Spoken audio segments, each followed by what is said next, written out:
But his fundamentals have really improved. So now his pass sets, his set lines, the way he comes to balance, the use of his hands, understanding leverage, all that stuff has gotten better. His run game productivity, now he's using his power because he's getting his feet in the ground, he's coming off the ball with a flat back. And his head placement, hat position in football is a really big deal, okay? And when you understand that and how it goes with your hand position as well, it helps you elevate your game, and he's done that. He's done a really good job. If Throckmorton has to go at center, who's your backup at center, and then who's your backup in place of, I guess, probably Brady at second string? Well, we have three other guys that rep at center as well: Ryan Walk, Alex Forsythe, and Dawson Jaramillo. Okay, so those are three other guys that we have. So we work, in essence, probably 5 guys snapping the football should we have some type of emergency. And you know what? You always got to have them ready. Right, because if that does happen and you don't have a guy ready, it's hard to function.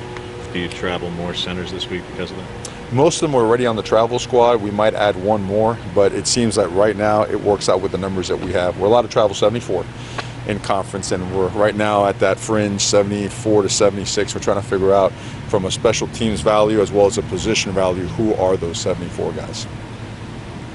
What have you seen from Costello in particular? Because again, we're talking about another guy who's been there forever.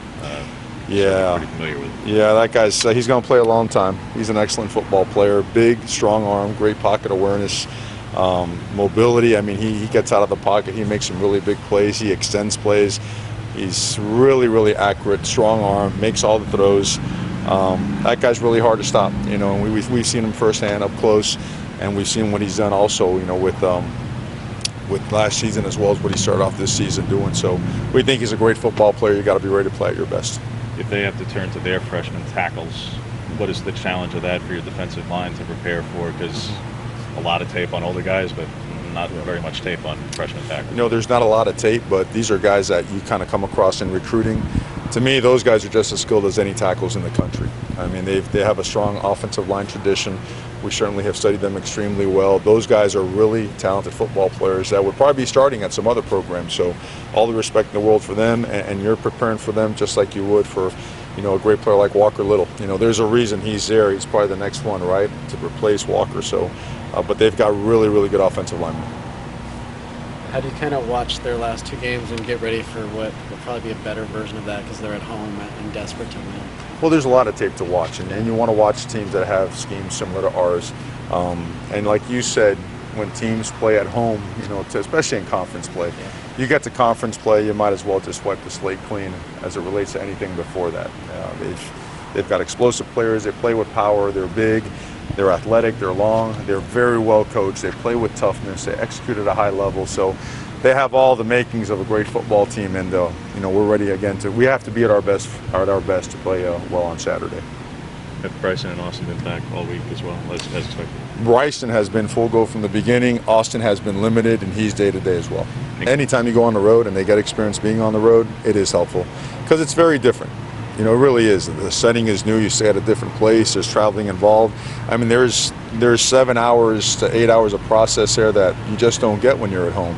And so they had a really good experience in terms of the process when we went and played in Texas, and we expect that to carry over. And we expect the older guys to help those guys travel and prepare the right way. When you've watched tape on your defense over the last 3 weeks, what's something that's kind of jumped out to you that maybe you weren't expecting kind of heading into the season with the new DC? Well, that I wasn't expecting. That's maybe a little bit more difficult to answer. We have high expectations for our guys. I guess it's more of what are we pleasantly surprised. I guess about the accelerated growth and development of the defense and the amount of young guys that are contributing. But to me, the high level of communication, because again, it's so different the way that we communicate with the front end, the back end, the way we tie things together, the multiple coverages and fronts that we use. So that requires a lot of communication, and guys are when they speak loudly and when they're very adamant, emphatic about the way they communicate, it creates a lot of confidence. And that's what you're seeing with those guys. They're playing with confidence. They also feel we could be a lot better. They'll tell you we still haven't played our best yet. So they've been working hard at it. We want to tune up and polish up the finer details of what we can improve upon and have a better result.